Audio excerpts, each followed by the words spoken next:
எந்த நேரத்தில் கோவப்படுவோம், எந்த நேரத்தில் அவசரப்படுவோம், எந்த நேரத்தில் பெருமை கொள்வோம், எந்த நேரத்தில் புறாமப்படுவோம் நமக்கே தெரியாது. நல்லபடியாக இருக்கிற மாதிரி திடீர்னு கோவம் வந்துடுது. யாராவது வந்தால் கோவம் வருது, யாராவது பேசினா கோவம் வருது, இல்லை நமக்குள்ளேயே யாரையும் நினைச்சா கோவப்படுறோம். பொருளடிப்பில் ஏதாவது கொஞ்சம் நமக்கு கிடைச்சிட்டா நமக்கு பெருமை வந்துடுது.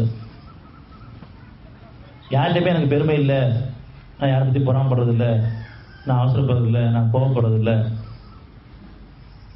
நாளை யாரை பற்றி கவலைப்படுறதில்லை, என் மனசு ரொம்ப அமைதியாக சுத்தமானு சொல்ல முடியாது. எல்லாத்தையும் என்ன இருக்குதான் சரி. அதனால் நம்ம யாரும் சுத்தமானவும் கிடையாது. அதனால் மற்றவங்களுக்கு குற்றங்குறைகளை பெருசுப்படுத்த வேண்டாம், அதை பொறுத்து வச்சு மன்னிச்சு கொள்ளணும்.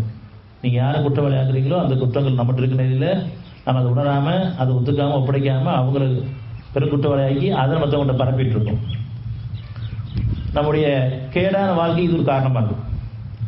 குறை சொல்லி புறம்பேசி திரியும் ஒவ்வொருவருக்கும் கேடுதான், இது என்னுடைய வாக்காக. நம்ம எல்லாருமே வாயை திறந்தாவே குறைகள் தான், குற்றங்கள் தான்.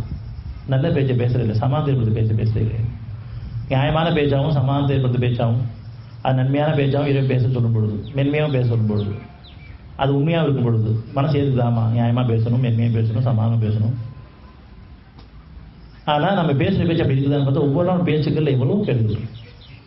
பொருளை பற்றி பேசுவோம், அல்லது பெருமை பற்றி பேசுவோம், மற்றொரு குற்றங்களை பற்றி பேசுவோம், அல்லது வீணான பரிகாசங்கள், வீணான பேச்சுக்கள் நிறைய பேசிட்டு இருக்கோம். அரசியல் பேசிட்டு இருக்கோம். நம்ம அரசன்ட்ட பேசணுமா, அரசியல் பேசணுமா? நம்ம படைச்ச அரசன் ஒருத்தர் இருக்கான், நம்மளோட இருக்கா, நம்ம தேவைக்கும் பாதுகாப்பும் உதவிக்கும் அவன் ஒருத்தன் தான். அவன் இன்றி ஒரு அனுபவம் செய்யாது, ஒரு இலையும் முதலாது. அவனுடைய அரசாங்கம் தான் நிகழ்ந்துட்டு இருக்குது. எப்படி நிகழ்ந்துட்டு இருக்கு? அவங்க எண்ணங்கள் தகுந்த மாதிரி இருந்துட்டு இருக்கு. வெளிப்படையா பல பேர் பல சூழல் இருந்தாலும் கூட அவங்களுடைய எண்ணம் போல் வாழ். வானங்கள்லேருந்து பூமி வரைக்கும் அவனுடைய காரணம் நிகழ்ந்துட்டு இருக்கு. நல்ல எண்ணத்துக்கு நன்மையான கூலியும், தீமை எண்ணத்துக்கு அதில் தீமையான கூலியும் கிடைச்சிட்டு இருக்கு.